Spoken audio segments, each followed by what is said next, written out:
psiquiatría. Uno piensa encontrar problemas quizás de esquizofrenia o demencias o trastornos de personalidad limítrofe, pero no son lo más frecuente. Lo más frecuente que vamos a ver en la consulta privada o en hospitalaria son los trastornos de ansiedad. La ansiedad es lo que más van a ver, en conclusión. Entonces hay que saber diagnosticar y saber tratar. Esa es la agenda, que no voy a hablar o leer todo lo que hay acá porque sería demasiado y me parece innecesario porque usted tiene la clase y pueden leer en su casa con calma. Así que vamos a ver puntos principales nada más. A ver. Definiciones pueden verlo también en su casa, es realmente relacionado con lo que es afición, con Goja. Y es importante que diferenciar varias cosas acá. En primer lugar, que hay síntomas somáticos que pueden manifestarse y también síntomas psicológicos. Entonces hay que tratar de ver esa vertiente. Muchos pacientes van a llegar a consulta con síntomas somáticos o derivados de especialidades médicas como gastro, como cardio, como urología o también por neurología, prefiriendo solamente síntomas somáticos nada más. Se ha descartado la causa médica en todos ellos y han llegado a psiquiatría y se le ve que es un problema de ansiedad, ¿no? Muchas veces crónica. Entonces hay que tratar de ver eso como también algo presente. Los síntomas somáticos a veces es el reflejo de ansiedad. Y también, obviamente, también síntomas psíquicos o conductuales, ¿no? La intranquilidad, la ansiedad anticipatoria, la preocupación excesiva, también son síntomas psicológicos que pueden tener un paciente con trastorno de ansiedad. Lo otro es que hay que diferenciar lo que es normal y lo patológico. En lo patológico, evidentemente, vamos a ver que va a causar disconfort y va a causar imposibilidad para que la persona pueda trabajar o llevarse bien con los demás. Eso ya excede lo normal. Es normal que uno cuando un examen se pueda de repente pues, poner un poco preocupado, nervioso, pero eso no va a ser cada vez que tiene un examen o no va a ser todos los días. Eso puede ser algo de repente cuando presente la tesis o algo por el estilo, un tesis de trabajo podría ser. Pero si es en todas las ocasiones, ya tenemos algo ya patológico, evidentemente, ¿no? Entonces, síntomas somáticos y vegetativos, lo más frecuentes para que ustedes se recuerden, es la contractura muscular, mayormente en área cervical. También puede haber frecuentemente lo que son taquicardias o sensación de palpitaciones, también es muy frecuente como síntoma somático. Menos frecuentemente lo que es inestabilidad, mareos, lo que también a veces hay son temblores, un temblor fino distal a nivel de lo que son las manos. Y evidentemente también dolor torácico, que a veces confunde mucho con lo que es un dolor de origen, pues, de patología tipo coronaria, ¿no? Tipo un problema anginoso. Otra cosa que hay en la parte vegetativa es la falta de aire, también muy frecuente. Disfagia no es muy frecuente. Náuseas y vómitos sí lo es. Sudoración es un síntoma que se ve muy a menudo con pacientes ansiosos. Lo que uno puede ver en una palma de un paciente ansioso es la subpalma húmeda, ¿no? Sudada. Sudoración que puede ser tanto palmar como a nivel del axilar o todo el cuerpo. Y también la parte sexual, alteraciones también en la parte sexual por ansiedad. Puede haber pérdida de líbido, puede haber falta de eyaculación y otros trastornos que se puedan generar también en la parte sexual. Muchas veces el urólogo deriva al paciente con problemas sexuales al psiquiatra porque ven el órgano sexual y no hay nada malo, pero tiene un tema de ansiedad que le impide de repente concretar el acto sexual. Y también, evidentemente, cansancio, ¿no? De otros síntomas. En la parte psicoconductual vamos a tener algunas alteraciones, por ejemplo, la atención y concentración. El paciente ansioso está netamente fuera de foco, está distraído, no se concentra y por ende no rinde bien en la parte académica ni laboral. También falla la memoria. No olvidemos que la ansiedad también es un proceso que puede dar toxicidad a nivel cerebral, puede hacer que haya muerte neuronal a nivel del hipocampo. Y si las neuronas del hipocampo mueren, evidentemente la memoria se va a alterar, porque esas son las relacionadas con la memoria, ¿no? También es clásico y conocido el insomnio. El insomnio de la ansiedad es un insomnio de conciliación. El paciente ansioso tiene problemas para conciliar el sueño y duerme después. La diferencia del depresivo, que por lo general tiene despertares tempranos, o sea, un insomnio terminal, un insomnio de la madrugada. Lo otro de realización no es muy frecuente, inquietud sí va a haber, temor también, la ansiedad anticipatoria, la preocupación excesiva por cosas de la vida diaria también es otro tema también que tenemos que ver, ¿no? Y acá vemos un cuadrito que es el DSM-5. Antes, en el DSM-5 se consideraba parte de la ansiedad, el estrés postraumático y también el TOC. Ahora, en el DSM-5, en el DSM-4 se considera, en el DSM-5 ya no se considera. Esos trastornos, el TOC y el estrés postraumático, forman parte de otro capítulo, fuera de la ansiedad. ¿Pero qué consideran como trastorno de ansiedad del DSM-5? La ansiedad de separación, que se da más en niños, el mutismo selectivo, que también más en niños, las fobias específicas, el trastorno de ansiedad social o fobia social, el trastorno de pánico, la agorafobia y la ansiedad generalizada, ¿no? Y también hay otros acápites como la ansiedad inducida por medicamentos, sustancias y debido a condiciones médicas que también considera el DSM-5. No olvidemos que el DSM-5 rige para toda Norteamérica y el CIE rige para todo el mundo. Actualmente estamos en una transición del 10 al 11. Ya pueden ustedes ver el 11 en la web, pero todavía en los formatos, todos los que estamos acá están con el CIE-10, que es para todo el mundo excepto Estados Unidos. Y esta epidemiología es importante también para saber cuáles son más frecuentes. Más frecuentes son las fobias. Sin embargo, si bien es cierto, lo más frecuente que hay las fobias específicas, no llega mucho a consulta con las fobias. Más nos llega a lo que vemos es el pánico. El pánico es un trastorno que se ve bastante en la clínica, en la práctica privada. Y también lo que es la ansiedad generalizada, ¿no? Dicen que la ansiedad es uno de los trastornos más frecuentes en psiquiatría, cierto, junto con la depresión. Y de ello también importante resaltar que las mujeres tienen más propensión a desarrollar trastornos emocionales. Evidentemente, estos trastornos inician más que todo en la adolescencia y evidentemente impactan más que en los hombres. Las fobias también se ve bastante son niños y adolescentes, ¿no? Y en el tiempo pueden remitir, aunque algunas personas mantienen sus fobias hasta la adultez. Igual, entonces la ansiedad es un problema importante y también hay mucha ansiedad en otros problemas que no son netamente por ansiedad. Podemos tener de repente un psicótico que tiene ansiedad secundaria a las voces, o un maníaco con ansiedad, o un paciente con demencia que tiene ansiedad porque se olvida las cosas. Entonces, la ansiedad puede ser parte de un síntoma secundario o puede ser lo nuclear. En este caso vemos la parte nuclear de la ansiedad. Por lo general, la ansiedad inicia en la niñez y la adolescencia y por lo general hay un componente genético importante, ¿no? Si el niño es ansioso, el papá también es ansioso, la madre es ansiosa, hay un componente hereditario muchas veces en la ansiedad, ¿no? También es importante resaltar que muchos problemas de ansiedad son crónicos, es decir, que no van a durar solamente un año o unos meses, sino muchas veces duran muchos años y algunos pacientes duran toda la vida. Entonces hay que tener en cuenta eso. Por lo tanto, si el tratamiento, la etiología es ansiedad, por ejemplo, pánico, el tratamiento también va a tener que ser crónico muchas veces, ¿no? Un año como mínimo, a veces dos, o a veces cinco, o a veces toda la vida. Porque a veces tienden a haber exacerbaciones, eso tiene que ver a veces recaídas. El paciente está de repente curado, entre comillas, del pánico. Después de 2 años viene un estresor muy fuerte para el paciente, pierde el trabajo, no sé, se separa de la pareja o muere un hijo y el pánico vuelta aparece. Entonces, a veces es característica de que es recidivante o recurrente, ¿no?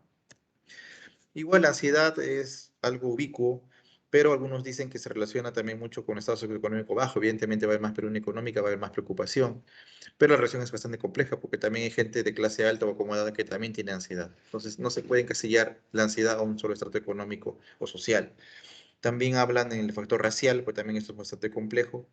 Y se dice que últimamente sería más frecuente la ansiedad que antes. Se dice que este estilo de vida que tenemos ahora, más competitivo, sería un factor de riesgo, un mal de cultivo para que haya más ansiedad en la población de nuestra época. ¿Y cuál es la hepatogenia? La hepatogenia, evidentemente, vamos a tener que ver factores pues, neurohormonales, neurotransmisoriales, relacionados con el sistema simpático, parasimpático y también con lo que son neurotransmisores. Por ello también hay que importante saber esto, ¿no? Porque eso también se relaciona con los medicamentos que utilizamos para la ansiedad. Ya hablaba en la mañana acerca de los de las espinas, que relaciona con lo que es el GABA, que es un neurotransmisor inhibidor. Entonces el GABA está relacionado también con la ansiedad. El otro sería el glutamato, la serotonina, la dopamina, relacionados también con lo que es la ansiedad, ¿no? Muchas veces hablan de lo que es una hiperactivación noradrenérgica causaría lo que es la ansiedad, pero también está involucrada mucho en neurotransmisores, no es tan simple como podemos ver allí.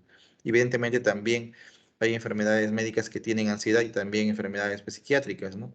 A veces hay patologías tipo, por ejemplo, el hipertiroidismo, el feocromocitoma, que genera síntomas de ansiedad y hay que descartarlo en pacientes que pueden tener un síntoma que se apareje con la patología médica, ¿no? Y también hay factores psicosociales, ¿no? Un factor de repente vivencial, económico, carencial que puede generar que el paciente caiga. Y un paciente predispuesto a la ansiedad puede empezar con síntomas o puede debutar con síntomas de ansiedad. Y también áreas cerebrales relacionadas con lo que es la ansiedad o el miedo, por ejemplo, la amígdala, ¿no? Que es una estructura muy importante en lo que es ansiedad, lo que es miedo, la amígdala. En la clínica vamos a basarnos básicamente en lo que dice el CIE y lo que dice el DSM. CIE 10 o CIE 11 y DSM 5. El DSM 5 es del año 2013 y el CIE 11 me parece que es de hace un par de añitos nada más, pero todavía no entra en vigor, pero ya está. Así es que vamos a revisar para que sea diagnósticos el CIE 10 y 11 de preferencia y el DSM 5. Esos tres criterios diagnósticos hay que verlos para poder diagnosticar un problema de pánico u otro problema de ansiedad. Recuerden que para diagnosticar en psiquiatría nos basamos en criterios diagnósticos. No hay ninguna prueba gol estándar tipo de sangre o de imágenes o un test de screening de diagnóstico de un problema psiquiátrico. Más que todo, criterios diagnósticos, marcamos con un lapicito, ya tiene las suficientes, ya estamos diagnosticando un problema de aspecto mental o psiquiátrico, ¿no? Entonces el pánico es bastante frecuente en los pacientes, también se llama trastorno de angustia y básicamente ¿qué vemos en este trastorno de pánico? Vemos crisis de pánico. ¿Y cómo son? Por lo general son crisis de corta duración que emergen de forma abrupta y que por lo general remiten rápido. Por lo general decimos que no dura más de media hora o una hora, es cortísimo. Y los síntomas son intensos y aparejan un problema cardiovascular o respiratorio. El paciente refiere tener dolor torácico, falta de aire, sensación de muerte inminente, miedo a volverse loco, a veces desvanecimientos y desmayos. Pero mayormente apareciera un cuadro cardiológico, de hacen todas las pruebas del EKG y ecocardiograma y no hay nada. Y el paciente, pues, evidentemente se relaciona con un problema de pánico, ¿no? Entonces, frecuente en mujeres, se inicia frecuentemente en adolescencia o veintena y los pacientes por lo general acuden a la emergencia varias veces por este tipo de ataques y se le ha descartado por cardiología que tengan un problema de tipo orgánico. Los síntomas son bastante evidentes y el paciente mismo dice, ¿no? Me dio un ataque de pánico, me dio pánico, entonces él mismo lo describe así, ¿no? Duración es corta, 15 a 30 minutos, remiten espontáneamente, y a veces los pacientes van a muchas especialidades médicas antes de llegar a psiquiatra, ¿no? O van mucho por emergencia hasta que finalmente un médico lo deriva a psiquiatría para tratarlo y después del tratamiento psiquiátrico el pánico mejora bastante y puede remitir por algunos años. Síntomas somáticos, síntomas psíquicos, ¿no? Ya hemos hablado de dolor torácico que parece un dolor coronario, pero no lo es con irradiación y todo. Náuseas y vómitos, mareo, inestabilidad, temblor también puede haber, y lo que es la parte de la sudoración. Y psíquicos, evidentemente hay un miedo intenso a morir, a perder el control, volverse loco, o cree que puede morir con un ataque cardíaco, ¿no? Otros síntomas son mucho menos comunes, y el pánico, evidentemente, puede tener también síntomas de agorafobia, ¿no? Entonces, agorafobia también es un tipo de fobia que se relaciona mucho con el pánico y que frecuentemente se asocia en ese que este trastorno de pánico sea mucho más incapacitante porque el paciente no quiere salir a la calle, se encierra en su domicilio, tiene miedo que le dé eso en un ambiente abierto donde no lo puedan rescatar, entonces el paciente tiende a encerrarse. Y eso es mucho más disfuncional para el paciente, ¿no? Este miedo de la agorafobia, ¿no? Muy especial a que ocurre esto en sitios públicos y modifica sus hábitos de vida, ¿no? Entonces sale lo menos posible a la calle y está encerrada en su casa, ¿no? Entonces hay ese temor, ¿no? De repente ir al supermercado, al colegio, edificios, iglesias, en transporte público, entonces el paciente se encierra, ¿no? Esa es la agorafobia que habíamos hablado hace un momento, que es muy comorbible con el trastorno de pánico. Ahora hablamos de lo que son las fobias. En las fobias, evidentemente, son temores en los cuales el paciente tiene un miedo que no es acorde con la realidad, es un miedo que es desproporcional, es un miedo intenso, que el paciente siente ante determinada situación, objeto o animal, ¿no? Las fobias son múltiples, puede tener miedo tener miedo a las alturas, a los ascensores, hasta las arañas, a los a lo que sea, a los perros. Muchas fobias hay. Y evidentemente no hay mucha demanda clínica de ello, porque el paciente tiene vergüenza muchas veces de reconocer su temor, porque sabe que es algo irracional. Y es más frecuente en mujeres, suelen iniciarse en la niñez. Evidentemente va a haber mucho temor hacia determinada situación o objeto. Si es que se expone al paciente a su fobia, puede desencadenar también un ataque de pánico en ese momento de que se ha sido expuesto, así que hay que tener mucho cuidado con ello. Y la terapia que requiere, evidentemente, no solamente involucra fármacos, sino también terapia psicológica para evitar que de este objeto o animal genere la reacción intensa en el paciente. Ver fobias específicas, fobia social y la agorafobia que hemos visto hace un momento que se asocia mucho con el pánico. Lo que vemos a veces más en la práctica privada es la fobia social, o sea, aquellas personas que tienen el temor intenso a exponer a comer en público, ¿no? Porque sienten pues, que la gente los va a descalificar o van a hablar mal de ellos, tienen miedo a ser calificados negativamente y eso hace que eviten exponer, ¿no? Si exponen, van a exponer con mucha vergüenza, no van a mirar al público, se pueden de repente poner muy rojos, rubicundos o a veces también tartamudear cuando exponen, ¿no? La fobia específica es algo más relacionado a algo más puntual. Por ejemplo, puede ser a un animal, puede ser fobia al perro, al gato, de repente a las cucarachas, a las arañas. Tipo ambiental, de repente miedo a los truenos, miedo a lo que son de repente algún viento fuerte. Tipo médico, miedo a lo que son las inyecciones, miedo a las vacunas, miedo de repente a estar internado, hospitalizado. Y situacional también de acuerdo a alguna situación en especial que puedan pasar, ¿no? En este caso, como vemos, la fobia pueden ser múltiples y son infinitas, ¿no? De acuerdo a las cosas que puedan haber. Pero lo más frecuente, evidentemente, son las fobias sociales muchas veces y un fobia tipo animal específico, por ejemplo, perros o a gatos o cucarachas, que es bastante frecuente, ¿no? En cuanto a la fobia social, vemos que la causa de la fobia es importante tener que hay situaciones públicas sociales en las cuales se genera la fobia social y hay que tener en cuenta que esto puede generar también algún retraimiento social o alteración en la vida social del paciente. Entonces, eso hay que tener en cuenta mucho y vamos a ver mucho en el ámbito también académico. En la ansiedad generalizada, que otro tipo de trastorno que también le llaman TAG o GAT en las siglas en inglés, lo principal es, el síntoma nuclear es esa anticipación, ¿no? La anticipación que hace que él esté muy preocupado por lo que pueda pasar, ¿no? Un pensamiento anticipatorio, de que le va a ir mal todo, bastante negativismo, eso hace que impida que duerma bien, de que tenga dolores somáticos, etcétera. Entonces, es un miedo, es una anticipación, es una preocupación constante lo que tiene este paciente, generalmente aparejada con síntomas somáticos. Por lo general es un trastorno de curso crónico y muy comórbido con lo que es la depresión. Evidentemente más es en mujeres que en hombres. Por lo general también hay molestias somáticas en general, generalmente y aparece muchas veces en adolescencia o infancia. Hay síntomas psíquicos, como dije hace un momento, lo que más importante es la ansiedad anticipatoria. Es una ansiedad anticipatoria que hace que el paciente esté pensando siempre negativamente en algo, anticipando que va a ocurrir algo malo. Y por lo general está relacionado con los hechos de la vida diaria, ¿no? El trabajo, la parte amorosa, la parte de repente familiar. Y esto hace que el paciente esté muy tenso, muy irritable, impaciente, sobresaltado, muy tensionado. Y eso va a ocasionar fallos secundariamente de la concentración, de la memoria, de su capacidad académica, de su capacidad de repente laboral. Y también puede ser síntomas somáticos, mayormente lo que son digestivos y cardiorrespiratorios, ¿no? Como algo que también se observa. Ahora, este trastorno así generalizada, como dije, es muy comórbido con la depresión y también es proclive de ser tratado con medicamentos y con terapia cognitivo-conductual. Ahora vemos otro tipo de trastorno que es estrés agudo. Hay que diferenciar estrés agudo y estrés postraumático. Ambos son ocasionados por un evento que es desproporcional, traumático y de repente muy fuerte. Por ejemplo, abuso sexual. Por ejemplo, presenciar un asesinato a alguien cercano. Por ejemplo, guerra y presenciar mutilación, o de repente ser también secuestrado, o ser de repente apuntado con un arma de fuego, o de repente ser retenido. Lo más frecuente en la vida urbana son los abusos sexuales, las violaciones. Y generalmente las mujeres que han sido abusadas sexualmente desarrollan un estrés agudo primeramente y después un estrés postraumático. La diferencia entre uno y otro básicamente es el tiempo. Si está entre los 30 días, califica como estrés agudo. Si pasa los 30 días, es estrés postraumático. Pero en los dos hay como antecedente que se había expuesto a la persona a un evento que es muy traumático y muy poco común en la vida de una persona. Esa diferencia de estrés postraumático y estrés agudo es el problema de adaptación. En una adaptación, la circunstancia que lo ha motivado es algo leve.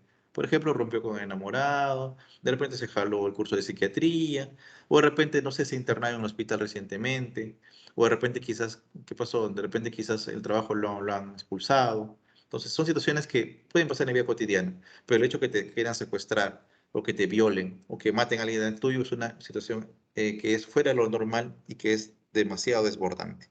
Entonces, el antecedente es ese, un evento que es muy fuerte, que es muy traumático, que apareció en la persona y desencadenó inicialmente estrés agudo y en el tiempo se fue volviendo un estrés postraumático, ¿no? Entonces, antes se describió esto en los veteranos de guerra de Vietnam, y después se vio en otro tipo de guerras, y después se vio en lo que son las violaciones, ¿no?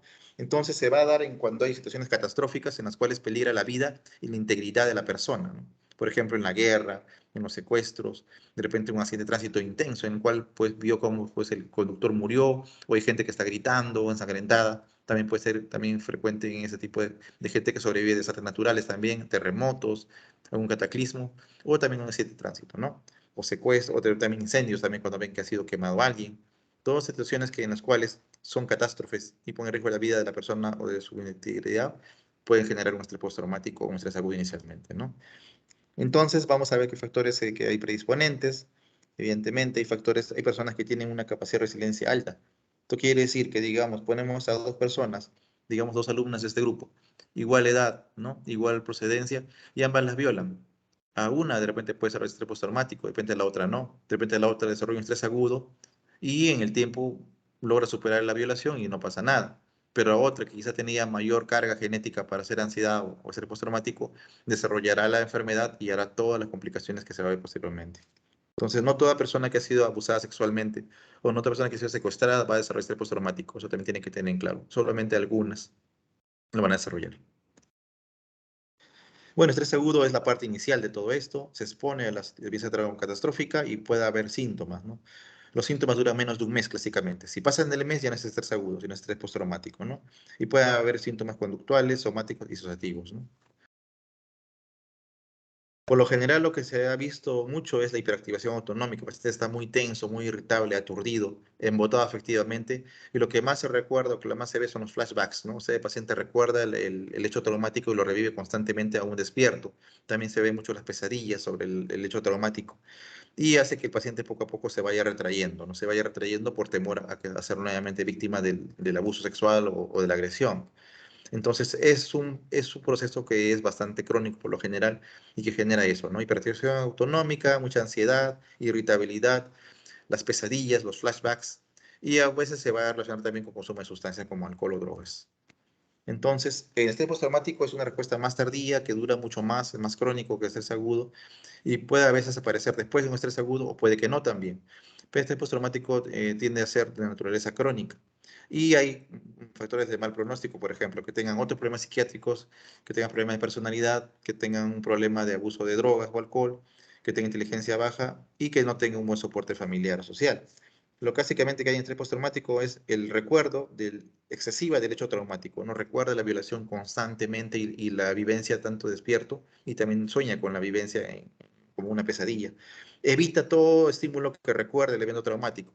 Si a la chica la violaron en un cuarto de paredes celestes, todas las paredes celestes van a recordarle el hecho y van a hacer que se ponga más activa y que se ponga más tensa. Y el otro es la hiperactividad vegetativa autonómica, que quiere decir que está demasiado tenso, demasiado sudoroso, demasiado taquicárdico, o depende con la presión elevada. Toda la hiperactividad vegetativa, que fue el sistema simpático. Recuerdo excesivo del evento traumático se va a ver tanto despierto como dormido, ¿no? Es reexperimentado, ¿no? Se ven ahí los flashbacks de lo que ha sucedido y el paciente lo experimenta como si volviera a pasar. O sea, vuelve a tener una reacción, de repente en ese momento recuerda el evento traumático, empieza a gritar, a pedir auxilio, porque lo está como reexperimentando, lo está reviviendo. Y eso es muy intenso, el paciente puede parecer loco, porque es cierto que no pasa nada, pues la gente lo ve gritando, ¿no? Y asustado. Entonces, preguntamos bien, es un estrés postraumático de repente, ¿no? No es una psicosis. El paciente con estrés postraumático muchas veces queda anclado en el pasado, no avanza, ¿no? Que se queda en su trauma y está allí estancado y sigue sufriendo por ello. Ahora, la evitación del estímulo que recuerda el evento traumático, como dije hace un momento, ¿no? Evitan todo estímulo o situación que puede recordar al evento traumático. De repente, hombres que lo violó un hombre con barba, ¿no? Un hombre barbado le va a recordar a lo que es el violador y va a desencadenar todo el flashback. O de repente un color de pared, o de repente una música en especial, o de repente una situación pues contextual, o de repente la presencia de un auto, o de repente una carretera, o de repente un restaurante, si fue en el abuso en un restaurante. Todo lo que le recuerde a lo que es el trauma lo puede volver a activar y por eso el paciente evita todo tipo de situaciones. Y la hiperactividad vegetativa, y bien la hipervigilancia, el sobresalto, la irritabilidad, el insomnio también que es muy frecuente. Y cuando duermen tienen pesadillas. Igual, mala concentración, agresividad, y el paciente muchas veces busca la droga como un método para paliar todo ese tipo de problemas que tiene. Ideas suicidas también son frecuentes, homicidas también para la persona que le realizó el trauma, depresión, paranoia y otras más. Puedo apagar su audio. El diagnóstico evidentemente de trastorno de ansiedad se hace por cuadro clínico. Se pregunta al paciente sobre sus síntomas, se los anota y se hace un cotejo con los diagnósticos del DSM o del CIE. A veces se hace examen de sangre para descartar una patología médica que puede ocasionar ansiedad, por ejemplo, un problema de tiroides, que es lo más frecuente, o una enfermedad de repente de suprarrenal, o febocromocitoma, que también puede causar a veces síntomas como que parecían de pánico. Evidentemente, también hay que hacer diferencial en otros problemas que también generan ansiedad, por ejemplo, digamos, psicosis o problemas por drogas, también pueden generar síntomas de ansiedad. Como dije hace un momento, el DSM-5 rige para Estados Unidos y aquí tenemos lo que son los trastornos de ansiedad considerados dentro del DSM-5, la versión más actual de 2013. ¿No? Ansiedad por separación, que se da en niños, mutismo selectivo en niños también fue específica, que sí va hasta la adultez, ansiedad social o fobia social, trastorno de pánico, la agorafobia, ansiedad generalizada y esos dos últimos que son más generales, ¿no? Ansiedad por sustancias o medicamentos y la ansiedad debida a enfermedades médicas, por ejemplo, hipertiroidismo.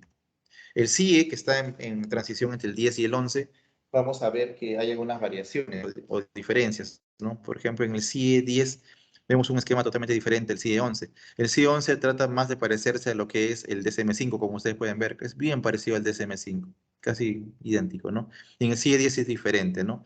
Ahí nos hablan también de la fobia social, de la agorafobia, nos hablan de lo que es el pánico, la ansiedad generalizada, y ahí hay categorías diferentes, por ejemplo, trastorno mixto depresivo, ¿no? Que es una categoría que es una mezcla de ambos, y también lo que es el TOC, y el estrés agudo y el estrés postraumático, ¿no? También figura la trastorno de adaptación, que también van a verlo en unas clases posteriores.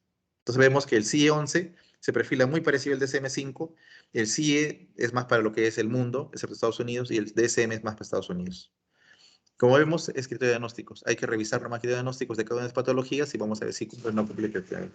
En el tratamiento vamos a tener en cuenta que vamos a ver dos pilares, un tratamiento farmacológico y un tratamiento que es psicoterapéutico. En el farmacológico vamos a tratar de empezar siempre con antidepresivos tipo ISRS, que son los más usados. También hay que tener en cuenta que el farmacológico va a incluir al inicio muchas veces que es mezclar ansiolíticos con antidepresivos. Al menos el primer mes hay que mezclar un poco de benzodiazepinas junto con antidepresivo para que el paciente se tranquilice y pueda estar más proclive a poder mejorar. Iniciar antidepresivos solos puede ser, pero es más riesgoso de que el antidepresivo por sí mismo genere ansiedad. Y por lo general entonces es combinar ansiolíticos con antidepresivos, es decir, benzodiazepina tipo clonazepam con antidepresivos como sertralina, fluoxetina o pentoesicitalopram, ¿no? Entonces vamos a ver que ese es un tratamiento combinado. Por lo general se prefiere que si es un problema de ansiedad leve, se maneje con psicoterapia, pero si es algo moderado o severo, se maneje de forma combinada, tanto psicoterapia como psicofármacos. Aquí vemos algunos fármacos aprobados por la FDA para el manejo de lo que es la ansiedad.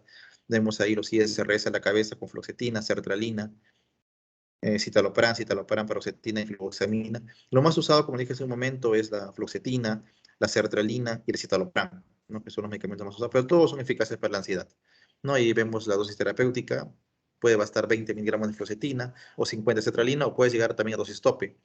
Por ejemplo, para TOC se usa hasta 200 de sertralina o hasta 60 o 80 de fluoxetina. Y igual citalopram también es parecido. Los duales como duloxetina, venlafaxina y la venlafaxina se usan también para lo que es ansiedad en caso de que fracase el tratamiento con 2 ISRS. Los tricíclicos no se usan mucho, más se usa a veces para TOC como la clomipramina, y en nuestro medio también hay amitriptilina, que también se usa no muy frecuentemente. Los IMAO no hay en Perú ahorita, hay más en Estados Unidos y en otros países.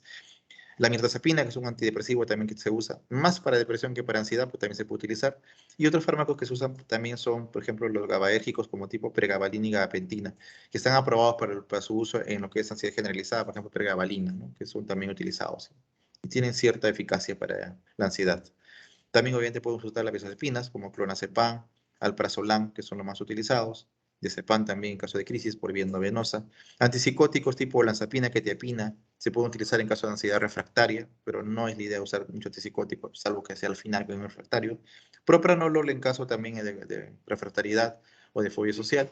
Antihistamínicos también se pueden utilizar, hidroxicina, también pueden tener un cierto efecto ansiolítico. Y buspirona, que no hay en Perú, también se puede utilizar. Este es del Kaplan, en los cuales pone algunos puntos importantes para la farmacoterapia. Los ISRS siempre son la primera elección, son muy eficaces y son muy bien tolerados y tienen un perfil bueno para lo que es la sobredosis, no son letales en sobredosis. Lo que también recomiendan es iniciar despacio y andar despacio. Iniciar con dosis mínimas y ir avanzando poco a poco. Dosis incrementadas cada semana o cada 5 días y tratar de ver, esperar el efecto que es más intenso entre la segunda y la sexta semana. No se utilizan dosis altas de rutina, pero cuando el paciente no responde puede llegar a dosis altas. Se puede utilizar besapinas juntamente de forma inicial, claro, pero por periodos cortos, dicen de un mes, máximo 2 meses, y luego poco a poco descontinuar. Y también, evidentemente, la farmacoterapia va a demorar a llegar a la dosis óptima, a veces 8 o 12 semanas, pero es necesario saber cuál es la dosis tope para poder darlo a su paciente, ¿no? La evidencia dice que el paciente tiene que tener mantenimiento de al menos 6 meses después de que el paciente ha encontrado beneficios, o sea, respuesta. Teóricamente, entonces, el tratamiento debería ser entre 8 meses y 12 meses en total, ¿no? Porque para que haya una respuesta clínica muchas veces demoran hasta 2 meses. 2 más 6 sería 8, pero por lo general usamos 9 meses de tratamiento. Luego de que el paciente ha mejorado, y es un primer episodio, puede plantearse el retiro de medicamento de forma gradual. Nunca retiren de golpe, sino poco a poco bajar a la mitad y de a la cuarta y luego se retira. Esa sería una recomendación para el manejo de fármacos, tanto en el uso de clonazepam o alprazolam como el uso también de antidepresivos. Y en la parte psicoterapéutica, evidentemente, la TCC es lo más utilizado, la cognitiva conductual, que más se usa para lo que es ansiedad y está validado y es empíricamente demostrable lo que se usa para lo que es la ansiedad, la TCC. Psicoanálisis sistémica y lo que otro tipo de terapias tienen quizá menos evidencia, pero también pueden ser utilizadas. Lo que más usamos entonces es TCC y los psicofármacos. Es un resumen en cuanto a lo que está planteado en el sílabus sobre trastorno de ansiedad. ¿Tienen alguna pregunta al respecto? Doctor, me parece, creo que en fármacos mencionó antipsicóticos.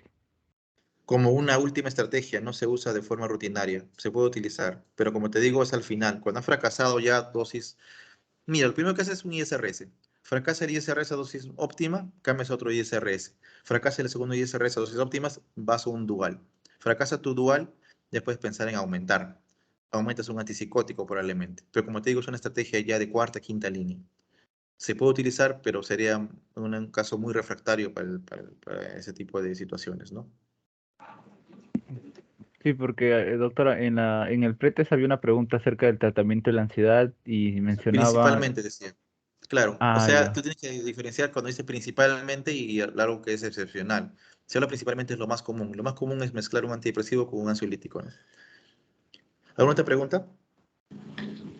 Doctor, una pregunta. ¿Qué porcentaje de fracasos se tiene en primera, segunda, tercera línea con estos tratamientos, con estas líneas de tratamientos?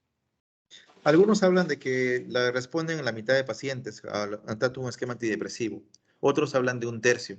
Habría que ver también lo que es una respuesta o una remisión y una respuesta.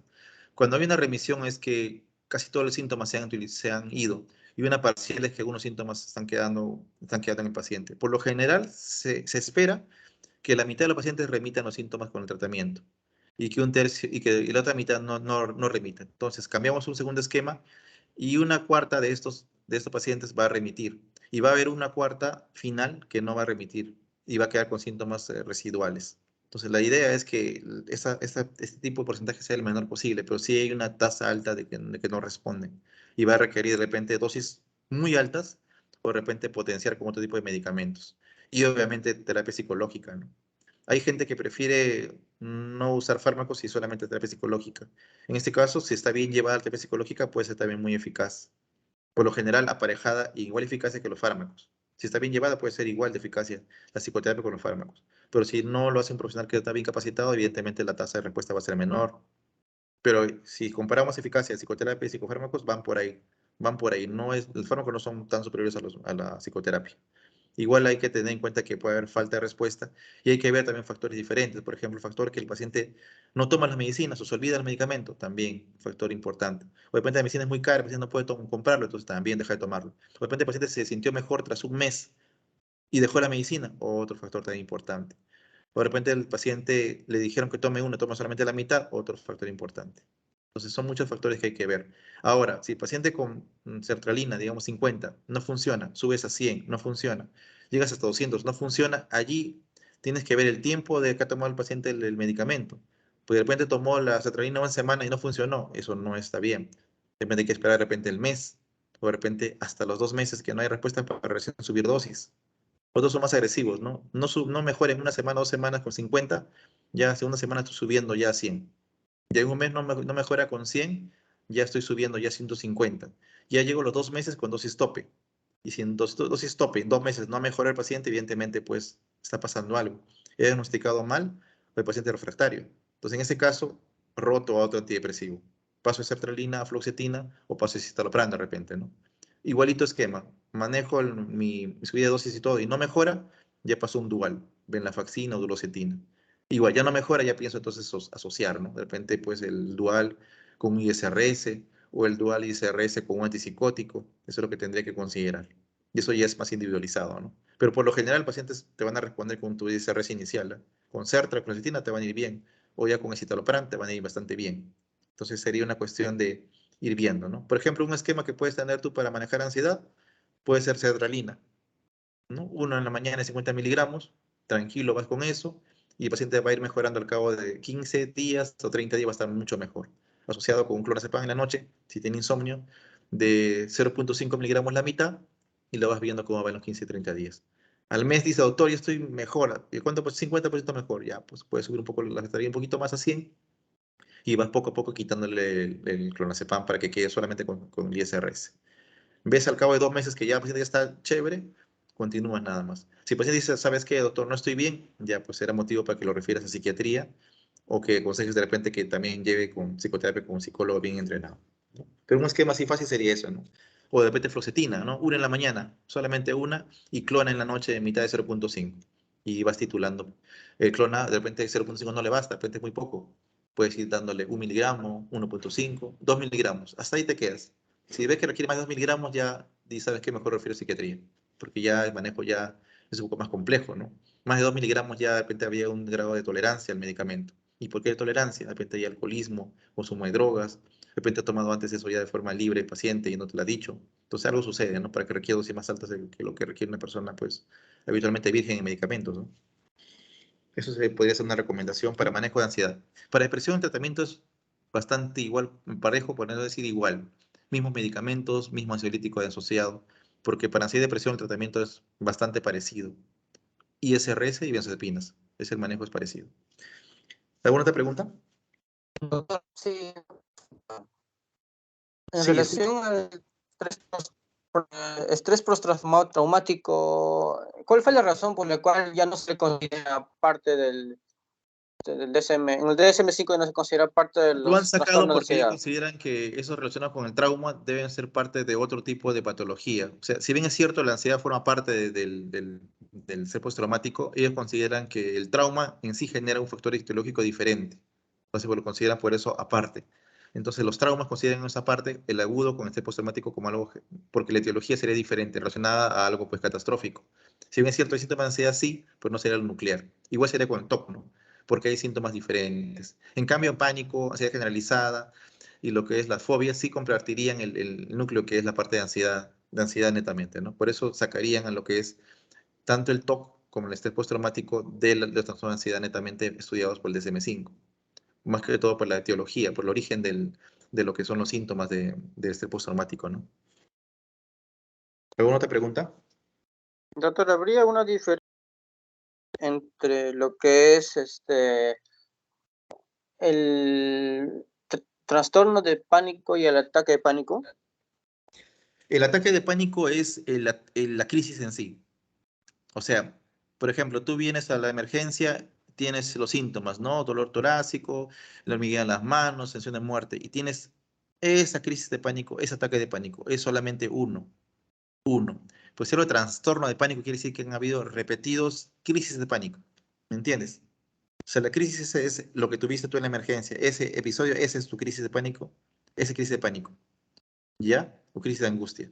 Y si se suceden muchas veces, varias veces crisis de pánico, ya hablamos de un trastorno de pánico. Si vas a revisar el DSM-5, te van a poner números ahí. ¿Cuántos ataques tuviste de pánico al mes? Y te van a decir que se cataloga o no como un trastorno de pánico. Pero la crisis de pánico es la parte individual y sucesivos crisis de pánico hacen que el paciente pueda tener un trastorno de pánico. Pero una crisis de pánico no es trastorno de pánico, ¿eh? Porque puede ser de repente una crisis de pánico única y nunca más se presenta. Y no le puede decir que es trastorno de pánico. Pues fue una crisis de pánico nada más. Pero si son muchas, son múltiples y son recurrentes, ya configura como un trastorno de pánico. ¿Claro? Sí, doctor. Listo. ¿Alguna otra pregunta? Doctor, ¿qué se hace en el caso de un paciente en el que ha fracasado la psicoterapia y el tratamiento farmacológico? Uy, eso está complicado. Por ejemplo, si vamos a ir al CIE-10 y ponen de repente al TOC como un trastorno de ansiedad, lo que queda con un TOC refractario es la psicocirugía. Me hacen algunas ablaciones a nivel cerebral y con eso algunos pacientes con TOC refractario mejoran los síntomas. Ahora, para cosas que no sean TOC, por ejemplo, pánico refractario o ansiedad generalizada refractaria, realmente no hay una medida diferente a los psicofármacos y la psicoterapia. Algunos planteaban estimulación magnética transcraneal como un método para mejorar, que no sea farmacológico ni psicoterapéutico, pero el beneficio todavía está en discusión. Eso es lo que se puede plantear. Otros plantean métodos naturales, otros plantean, por ejemplo, la acupuntura como método de mejora de lo que es la ansiedad. Otros plantean uso, por ejemplo, de ejercicio físico para mejorar la ansiedad, que también da resultado en casos leves.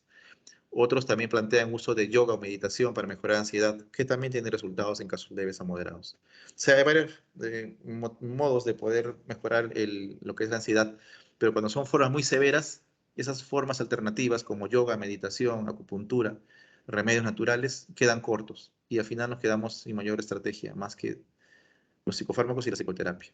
En caso de terapias somáticas tipo estimulación magnética transcranial, estimulación cerebral profunda, las psicocirugías se reservan para casos de TOC, ya que son muy refractarios, pero solamente para TOC, no he visto para otras cosas. ¿Alguna otra pregunta?